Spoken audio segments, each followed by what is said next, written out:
All right, folks. Well, welcome back. Hopefully, you're able to watch the video and make some sense of it yesterday. Make sure you stop by and see me after school today if you have any questions about how we do these diagrams here. Okay, so you need to be able to interpret these graphs. Okay, so the graphs are very important. We need to be able to take graphs. We need to be able to make them. We typically make these graphs through experimental data. So we collect the experiments, we collect the data, and then we plot them. So hopefully we'll get a chance to do that. We'll see what we can do with the labs here. But what we have learned so far, though, is we have to be able to take these graphs and interpret them and obtain meaning from them. And so we need to be able to understand what these graphs mean for a couple of reasons. We can then go ahead and see what these graphs and the phenomenon, what was being observed in order to form these graphs. But then also we can take these graphs then and use them to make predictions. Okay, and we can extrapolate or interpolate these graphs here to obtain information that is outside of the data set that was used to collect to obtain this graph. But we can also use the graph here to try to find formulas that we can use to make predictions without having to graph. Okay, and so graphing is a very powerful tool that we can use that's used in science. Graphing is extremely an important skill. Interpreting graphs and making graphs is also a very important skill for you to learn as many of you move forward. Okay, so with that said, then we're looking at very simple graphs so far, and we are obtaining quite a bit of information from these graphs here. And so, for example, we talked about position time graphs, and we're able to interpret the position time graphs and understand how an object is able to move, its location, and how fast it moves based on the interpretation of a position time graph. And then in this chapter, in this particular unit, then section of our discussion, the kinematics, we've been looking at velocity time graphs. And in velocity time graphs, what we're doing is we are taking data about how fast an object moves, okay, and plotting it versus time. So we have velocity on the y-axis and time along the x-axis. And we should be able to, getting this information very simple. Okay. And so what we did on a velocity time graph, what we basically do is we are recording how fast an object moves over a certain time interval here. Okay. And so we record so for example, on this graph that we started with yesterday, we're looking at a 10-second time interval, and we're plotting the movement of two objects. The movement of two objects, that is, we're plotting how fast the object moves over this 10-second time interval. Okay, and we were able to see then and make some interpretations about the nature of this object's motion. Okay? And so we took the blue object, the object represented by the blue line here first, and we were able to show how this object is moving in one direction. And so far, remember, with all these graphs, with all that we've done so far in kinematics, we're looking at the motion along one direction. It's one-dimensional motion. Okay, so so far then we've talked about, so in this particular graph here, what we did was we plotted the object, the blue object here. We said that the object starts out here at zero time, and at the zero time, at the very beginning, the object's not moving. How do we know the object is not moving? Because we know then that the velocity is zero. So we plot that point first. Okay? Now, remember, with the velocity time graph, we don't know where the object is. We don't know where the location of the object is at the beginning, but we do know how fast it's moving. So the position at the beginning at time zero is undetermined. Okay? And so from that said, then we were able to describe then how far the object moved, at different time intervals, at the 3 different time intervals. We were able to describe then how fast it's moving at each time interval. So at time equal to 1 second, we used a grapher, we plotted, we trace it up to the line and trace it over, and we're able to obtain then how fast the object is moving at that particular interval, at that particular moment in time, which is 5 seconds. Okay?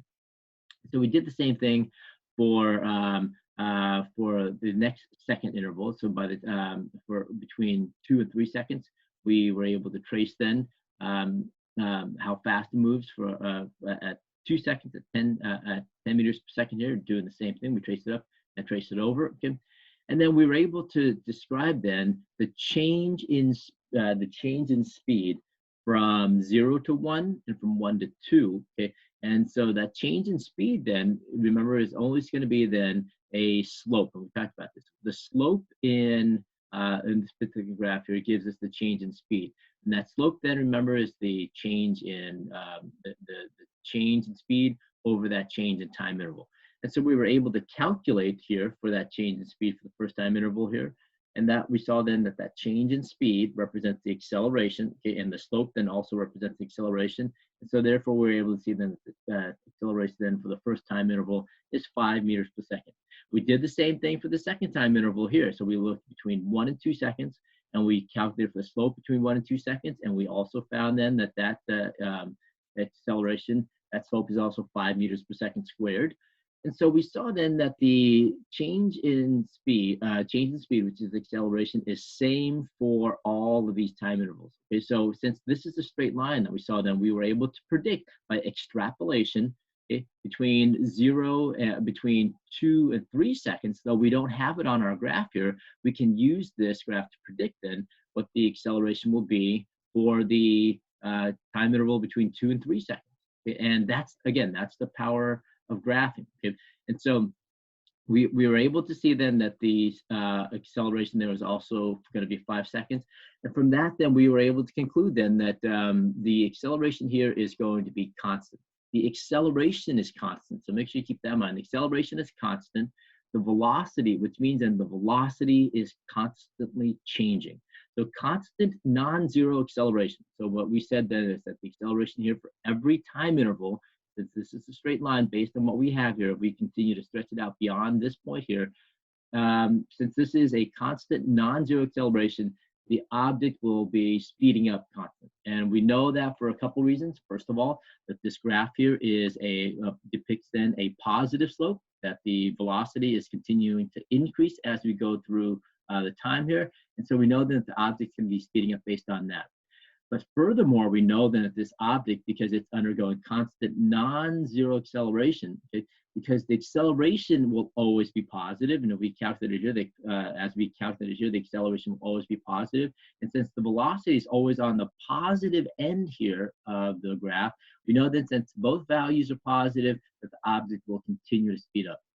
So constant non-zero acceleration tells us then that the acceleration will be, the speed will be changing constantly. So the speed will be changing constantly. Okay. All right, so that's what we were able to do yesterday. We left off at that yesterday. And so what I would like to do today then, folks, and let's continue. And I asked you to do this. Okay, what I'd like to do today then is let's take a look at the second object here. Let's go ahead and predict the, and let's show then how the second object changes its motion. Okay, so let's go ahead and do that. Okay. All right, so we have then, here is our object. Okay, so here's our red object represented by the red line. So here's our red object of mass m. Okay, we are starting out here at time interval is equal to 0. So we're going to trace it out.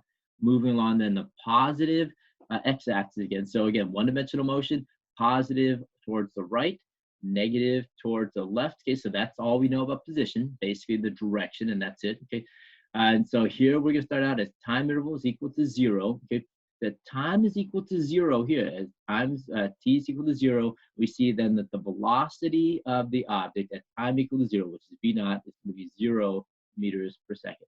Meaning then that this object starts out at rest. Okay, this object starts out at rest. So make sure you have your paper out in front of you, okay, and compare your work to what we've done here. Okay. All right. So the object starts out moving in the positive x direction. Okay. So the object starts out and it moves in the positive x direction. Okay? And again, we're making this assumption. Now, it could easily be moving in the negative x direction, and we don't know. We don't know if it's moving in the positive or negative direction. Remember, because from a velocity time graph, we don't have any information about the position. However, we can make one conclusion here. We know, and let me put this out. We know that it's moving in the positive direction initially. Okay. We know that it's moving in the positive direction, and we know displacement initially what do we know about the position and the change of position, the position initially? And what we can say here then is that the displacement then is going to be positive initially. And why is that? Because velocity is positive. Okay, remember, what we do know about velocity and displacement is that the velocity and displacement always have the same direction, always have the same sign. So if velocity is positive initially here, if the velocity is positive, the displacement is going to be positive as well. Okay? Now, when the velocity is negative, the displacement then is going to be negative, which means then the object's going to start moving in the negative direction. Okay, but again, where it is relative to an x-axis. Okay, so we know that displacement is positive, but it could still be on the positive side of the. Let's imagine this here. Okay, so let's see if we were to plot position here. Okay, so this is our x-axis. We're going to call this x is equal to 0 meters. Okay. Displacement then, remember, is just simply moving along the change in the position here. Okay, so what we can say then is if we have a positive velocity, the displacement is going to be positive. If it's a negative velocity, the displacement is going to be negative, but it could still be on the positive side here. And if this is x equal to 0, okay, and we don't know if it's going to be on the negative side of the positional change here, of the x-axis here at all. Okay, so that we don't know, but we do know about the displacement. Okay?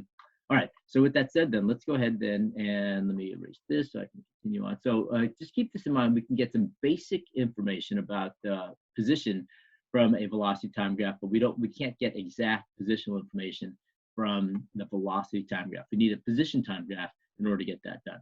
Okay, so with that said, then let's go ahead and let's do a couple of comparisons here. Okay, let's go ahead then. Let's take a look at the first second again. So let's go ahead and trace this here. Okay. At t is equal to, now when t is equal to 1 second, okay, so this is 0 seconds, okay? And when t is equal to 1 second, when the object gets here, let's go ahead and take a look at it at 1 second, right here, at 1 second, we trace it over.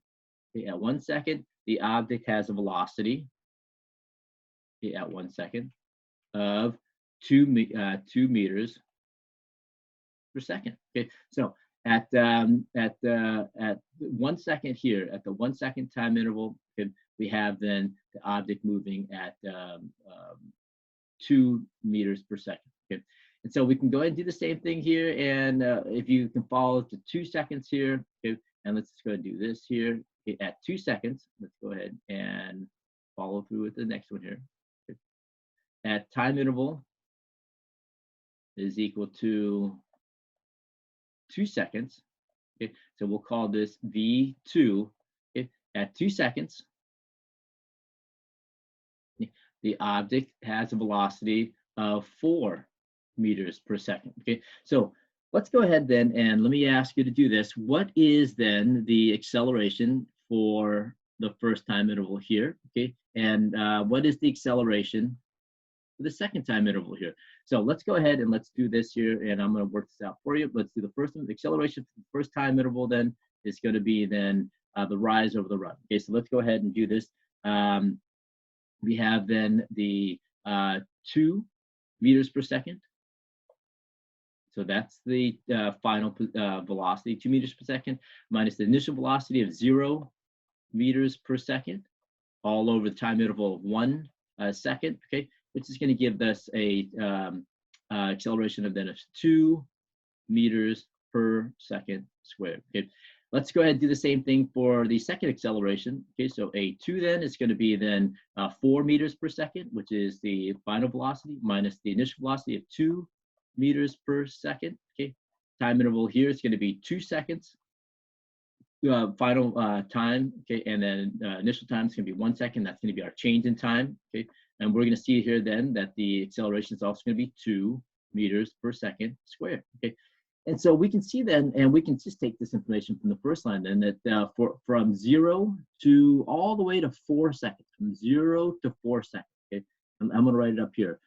From 0 seconds to 4 seconds. Okay, we have constant acceleration.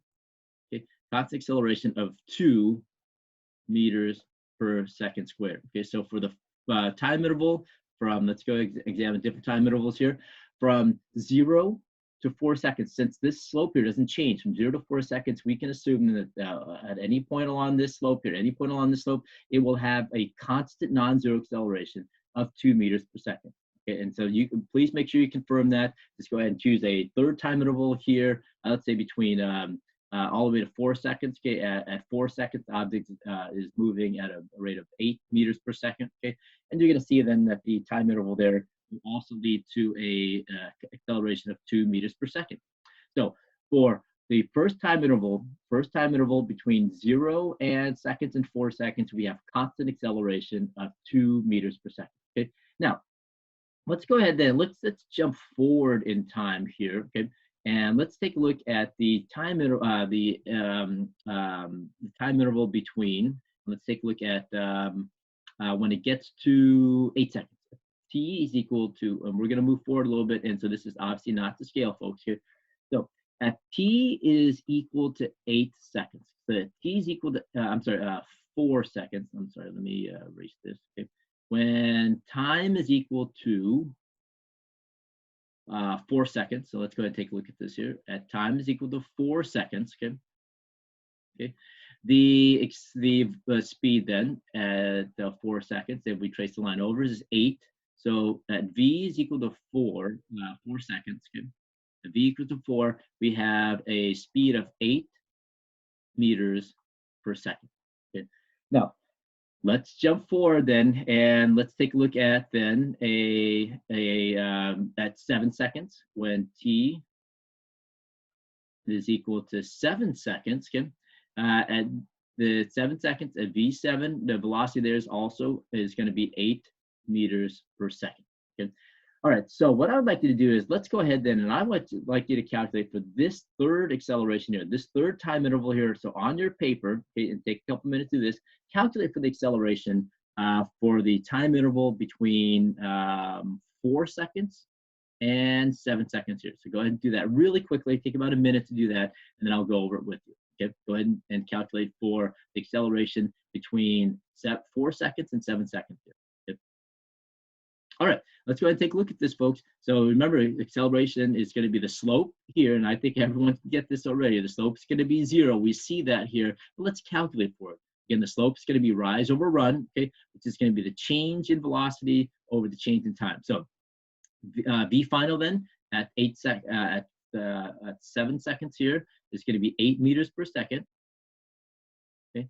The initial velocity at 4 seconds here is going to be also 8 meters per second. Okay. The change in time then is going to be 7 seconds minus 4 seconds. And so if you notice here that the acceleration for the third point here is going to be 0 meters per second. So writing this in here, we see then that for the first 4 seconds, the acceleration is constant. It's non-zero at 2 meters per second. Let's take a look at the second time interval here. That is the time interval between 4 seconds to 7 seconds here. Okay, so all the way to 7 seconds. Okay, the acceleration is going to be 0 meters per second squared. Sorry, 0 meters per second squared. Okay. This is also constant acceleration. Make sure you understand this. Constant acceleration is that means the acceleration doesn't change. Okay. So the acceleration here stays the same, but it stays at 2 meters per second for the first 4 seconds. Okay. Then for the next 3 seconds, between 4 and 7 seconds, again, the acceleration doesn't change. This time, though, it's just the acceleration is 0. 0 is constant, folks. It doesn't change. Therefore, then, I understand the velocity is not 0 here. Make sure you understand this. Here, the velocity, we're just saying the acceleration is 0, which means then it doesn't change its speed, but its speed then is still 8 meters per second. So over the next 3 seconds here, the velocity stays constant. So when the acceleration is 0, that means then the velocity is constant. Okay, so the velocity is constant when the acceleration is 0. Okay, if the acceleration is not 0, the velocity then is not constant. That means it changes. Let me go ahead and do this. Velocity then will change. Okay, so velocity then will change when the acceleration is not 0. So the velocity changes here, and then you see that. Okay, here velocity is constant, here velocity changes. So that's the acceleration for the third acceleration we counted for here. Okay, all right. So let me go ahead and let me write this down for you. Okay, let's go ahead and write it into our graph here real quickly. Okay, so the acceleration for the first time over here, the acceleration is constant, and it's going to be then, we'll call this the acceleration for the first time interval here is going to be 2 meters per second squared. Okay. The acceleration for the second window here, so the second time interval here, and I'll draw it right here for you. Okay, so the acceleration here, okay, in this region here is going to be equal to 0 meters per second squared. So the object is undergoing two types of acceleration from this graph here. It's in the first 4 seconds, it has a constant non-zero acceleration. That means it's continuing to speed up, and we'll talk about how we know it's speeding up in just a moment. But we see that the positive acceleration, positive slope here, which means that it's speeding up in the first region here. So it's speeding up. Okay. In the second acceleration here, it is just maintaining its speed. That means it's maintaining its speed, meaning it's not speeding up. Okay, maintaining speed. Okay, so in the second window here, second acceleration, it's maintaining its speed. That means then the velocity is constant. Okay, here it's speeding up, maintaining its speed. All right, what I'd like us to do then is let's go ahead and let's examine then from 7 seconds, and let's finish up here, from 7 seconds all the way to t is equal to 10 seconds. Okay? So at 10 seconds here at V10, okay, the velocity then is 0 meters per second. Okay, so at 0 meters per second, then let's go ahead and calculate for the acceleration in this region right here. So I'd like you to take a couple of about a minute. Okay, find the acceleration in this region here. So find A4 here. What is the acceleration going to be here? And then we're going to go ahead and describe then the acceleration from 7 seconds to 10 seconds. Okay, so let's go ahead and do that really quickly. Okay, and then we'll finish up our interpretation. Okay, so take about a minute to calculate for the acceleration in this region right here. Okay. Okay, well, let's go ahead to calculate for the acceleration in this last region here. We're going to find the slope for this region here, which is going to be the rise of the run. So change in velocity over change in time. So V final here is going to be,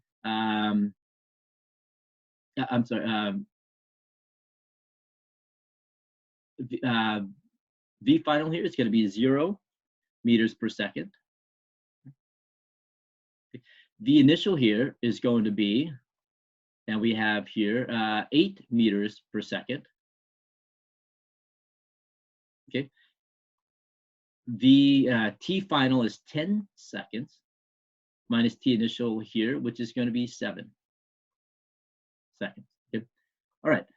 So let's make sure you understand then that the rise of the run, the change, so the velocity changes. So as it comes back down here, the velocity ends up at 0 meters per second. It started out here at 8 meters per second. That's going to be V initial. Okay, so it's V final minus V initial. Time then is going to be 10 seconds minus 7 seconds here. We start out at 7 seconds here. We end up at 10 seconds. Okay, so it's going to be 8. Let's go ahead and 8 thirds. Let's go ahead and let's assign a number that's that really quickly. Divided by 3. And then we have 2.7 here, which I'm going to round up to about 3. Okay, so first of all, when we do the math here, it's going to be roughly 3 meters per second squared. But if you notice here, this is going to be a negative value. Okay, so negative 3 meters per second. Okay, so we have then, and obviously from the slope, it's going to be a negative slope. It's going to be negative 3 meters per second squared. 3 meters per second squared. Okay, so for the time interval between 7 seconds and 10 seconds, we do have an acceleration that is not 0, but it is negative. It's going to be negative 3 meters per second squared. Okay, and again, remember, if the acceleration is not 0, that means then that the velocity, the speed changes. So it changes here. Okay, but if you notice here, so let's go ahead and write this in. Okay, So A3 is going to be -3 meters per second squared. Okay, but as you notice, the speed changes, but the speed is going to be slowing down. From the negative slope here, we see then the speed is going to be slowing down. So we have an object that is slowing down. Okay. And how do we know then that the object slowed down? Let's go ahead and summarize this. So we see that from the graph. We can obtain this information from the graph of speeding up, not maintaining speed and slowing down here from the graph. But if we compare the signs, then, okay, right? So let's take a look at this here. The velocity in this first region here is going to be positive.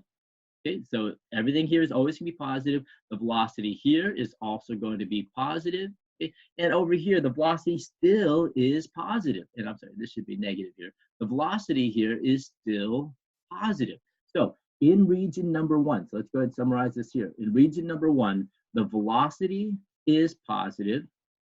Okay? The acceleration we just solved for here is also positive.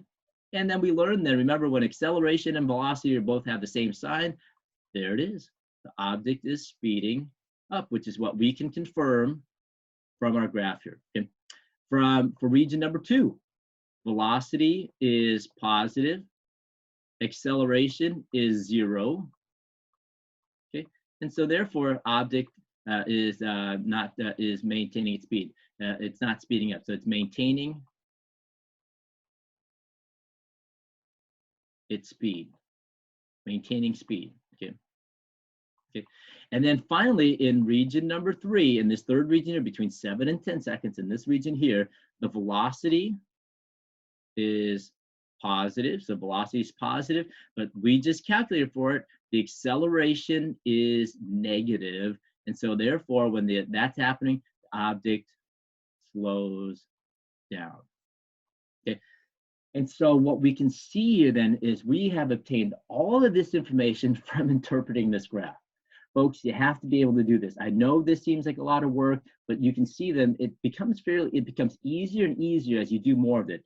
And so on your homework, okay, so for practice then, I'm going to ask you to do these interpretations. Make sure you practice this, because the more you practice this, the easier it becomes, okay? And so what we'll do is we'll pick up with this discussion tomorrow. I'm out of time here. And then we'll practice interpreting a couple more graphs. We'll do a couple calculations involving acceleration, and then we'll be done with this discussion acceleration. We can start into kinematics. Okay? So practice, folks. Practice this. Okay? All right, folks. So with that said, then, if you have any questions, you want to continue to practice there, if you want clarification on this, make sure you come by and you see me, okay, and get help with this, okay, after school today. Okay? If not, I will see you folks tomorrow. Okay? Have a good day, folks.